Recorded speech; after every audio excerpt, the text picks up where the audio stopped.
어떤 분께서 블라인드라는 직장인이 익명 게시판에 대치동 입성에 대해라는 글을 올렸습니다. 자, 한번 제가 읽어 드릴게요. 친구가 의사임 스카이, 의사이자 워킹맘인데 애가 아직 어려서 좀 먼 이야기인 듯한데 주변 이야기 듣고 충격받은. 사례 1. 대치동에서 애 키우는 의사 워킹맘 한 명은 의사 관두고 전업주부 중. 엄마 세계에서 페이닥터 얼마나 벌어요? 란 말 듣고 일 관두고 애한테 매진 중. 사례 2. 또 다른 워킹맘 한 명은 의사인 거, 직업 있는 거 숨기고 전업주부인 척 한다고 함. 나 진짜 쇼크 먹어. 의사인 거 숨겨야 되는 거, 존경받지 못하는 거. 레알 스카이캐슬에 존재하는 이야기였어. 직접 들은 거 아님 안 믿었을 듯. 그러니까 어떤 분께서 대치동은 발에 채이는 게 의사 아니야? 아는 회계법인 파트너님 그 동네 사시는데 쭈구리로 사시더라. 얘도 쭈구리 되겠지? 기죽을까봐 못 가겠네.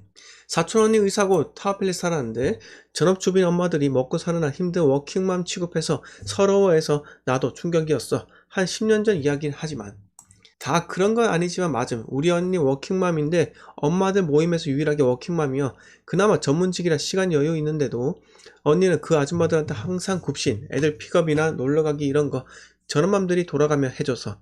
남편은 의사거나 사업가, 평범한 직장인인데 아줌마들 친정 자체가 워낙 부자들, 일을 해본 적이 없대라고 합니다. 혹시 뭐 이런 거에 공감되시는 분들이 계신가요? 네. 저는 이게 아주 단편적인 부분이라 생각해요. 약간의 왜곡도 있는 부분인 것 같고, 고충을 토로했을 뿐인데 주변에서 좀 더 심각하게 발언을 했을 것 같고요. 그러니까 연예인 걱정 함부로 하는 거 아니라고 했잖아요. 연예인 걱정, 재벌 걱정은 할 필요가 없는 겁니다. 할 필요가 없어요. 왜? 잘 살잖아요. 네, 잘 삽니다. 네, 근데 뭘 굳이 그렇게 걱정을 하는지. 의사인데 의사인 거를 뭐라 해야 될까요? 대치동에 있는 전업주부맘들은 의사들을 보고 맞벌이 하는 그 의사 워킹맘을 보고 불쌍해 한다고요? 참 이게 제가 보기엔 의사들 매기는 거죠. 매기는 겁니다. 부러워가지고 매기는 거지. 이게 의사들을 실질적으로 불쌍해서 돈 버느라 참 고생이 많아요. 이런 말을 들을 건 아닌 것 같아요. 네, 그렇게 생각하는 사람이 있다면요. 의사를 돈으로 보고 접근하는 사람이 있다면 그건 정말 잘못된 사고방식이겠죠. 네. 그래서 제가 우리도 어떻게 보면은 세상에 대해서 약간 모나게 생각하는 건 아닌지 한번 우리가 돌아볼 필요가 있다. 그래서 남들 집값 폭락하기만 기다리지 마시고요. 네, 그냥 우리도 같이 그 중산층 반열에 오르면 되는 겁니다. 네, 그러니까 하등 이런 것들에 대해서 진짜 이게 실제 일어나는 전체의 일이다. 대치동에서 그렇게 생각하지 마시기 바랍니다. 자, 대치 음마가 최근에 전세가가 급등해서 그렇지 그 전에 전세가 쌌어요.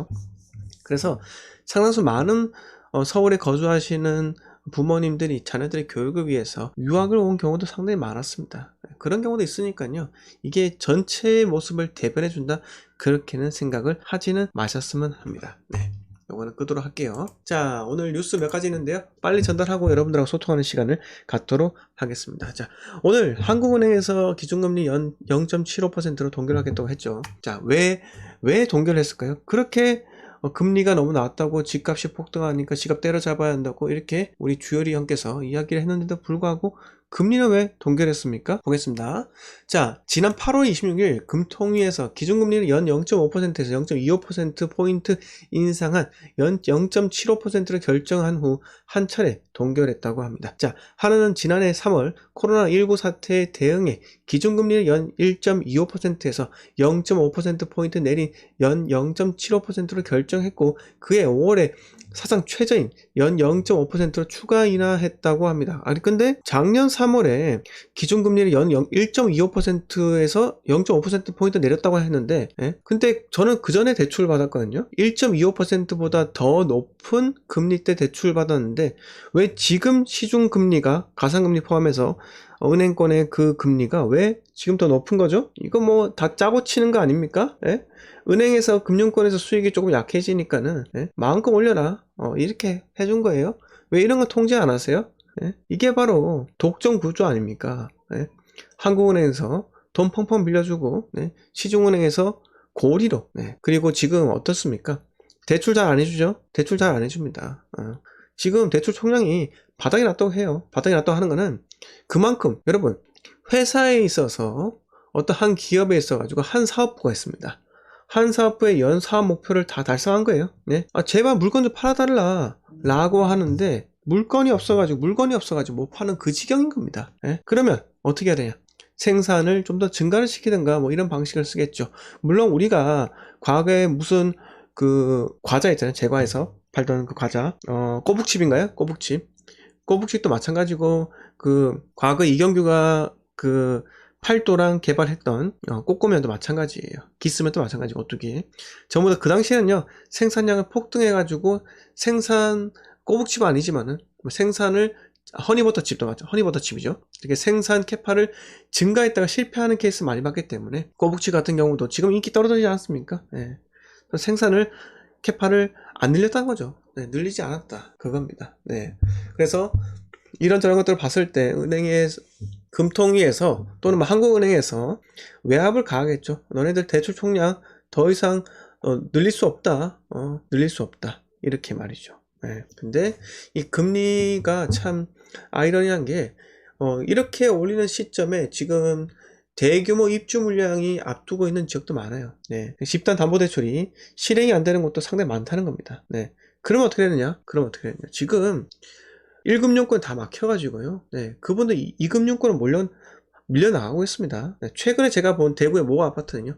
3.1%에서 3.5% 사이로 이렇게 되고 또는 울산에 있는 모 아파트는요. 지금 3.57% 이렇게 집단 담보대출 분명히 얼마 전까지 1금융권에서 대출 저렴하게 해준다고 했더만 갑자기 총량 없다고 꽉 찼다고 꺼지라고 합니다. 꺼지라고 해요. 이게 무슨 문제입니까? 정말 큰 문제죠. 어쨌든 간에 금리는 동결했다. 근데 뭐 금리가 1년 동안 동결을 해야지 갑자기 8월 달에 금리 인상했다고 갑자기 10월 달에 또 금리 인상하는 건 또 아니라고 보이죠. 차츰차츰 점차적으로 금리 인상은 하겠지만은 은행에 이렇게 폭리적인 행태를 취하는 것은 이거는 제재할 필요가 있다고 저는 생각을 합니다. 네. 자, 그리고 다음 뉴스입니다. 오늘 좀 시급하셨죠? 네, 삼전 주식을 갖고 계신 분들은 지금 오늘 6만전자 되어가지고 지금 난리가 나셨어요. 제 주변에도 삼성전자 주식 꾸준하게 모아가시는 분도 꽤 많으시고 삼성전자를 거의 자산의 한 30% 갖고 계신 분도 계십니다. 오늘따라 삼전이 지금 2021년 1월 11일에 91,000원을 찍고 지금 주장장 하락을 해서 69,000원까지 대략적으로 한 50% 가까이 하락을 했습니다. 네, 하락을 했어요. 자, 왜 하락했는지 전문가들은 이렇게 이야기를 합니다. 자, 고 이건희 삼성전자 회장의 부인 홍라희 전 리움 미술관장이 연휴 직전인 지난 8일 주식시장 마감 후 전자공시에서 삼성전자 지분 0.33%를 처분하는 계약을 KB국민은행과 맺었다고 합니다. 즉 상속세 납부를 위해서 약 1조 4천억의 삼성전자 주식을 팔겠다고 했고요. 자, 이부진 호텔신라 사장 삼성 SDS, 이서연 삼성복지재단 이사장도 삼성 SDS와 삼성생명 지분 일부를 팔겠다고 합니다. 자, 대표 오너 일가가 이렇게 주식을 매도한다라고 하면요, 보통은 주가에 악재적인 이렇게 작용을 하죠. 근데 어떻게 하겠습니까? 상속은 받아야 되지 않겠습니까? 대한민국에 상속세 때문에 기업을 스케일을 못하고 정말 어떻게 보면 이건 악법 중에 하나죠. 제 생각은 그래요.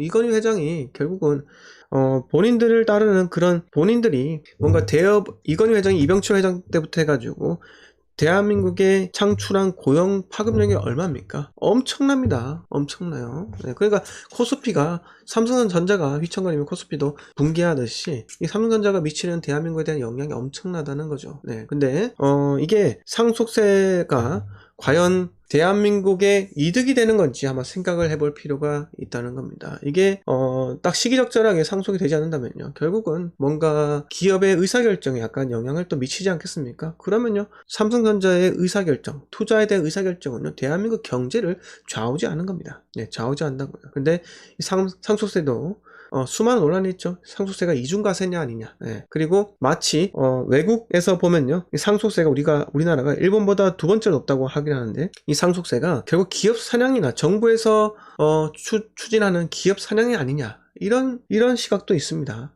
네. 그래서 저는 상속세는요, 폐지를 해야 될 부분이 아닌가. 왜? 아니, 상속세, 즉 고인이 되신 분께서, 망자께서 살아생전에 재산을 모으기 위해서 수많은 소득세, 수많은 양도소득세, 취득세 다 내고 취득한 거 아닙니까? 2중, 3중으로 세금을 다 냈는데 그거를 갖다가 또 자녀가 물려받았다는 그거 하나로 또 상속세를 낸다? 저는 이건 좀 아니라고 봅니다. 근데 상속세를 못 낸다? 그러면 어떻게 됩니까? 가업을 포기를 해야 되나요? 승계를 포기해야 되나요? 예? 자, 여러분들 경영학을 배우잖아요. 그래서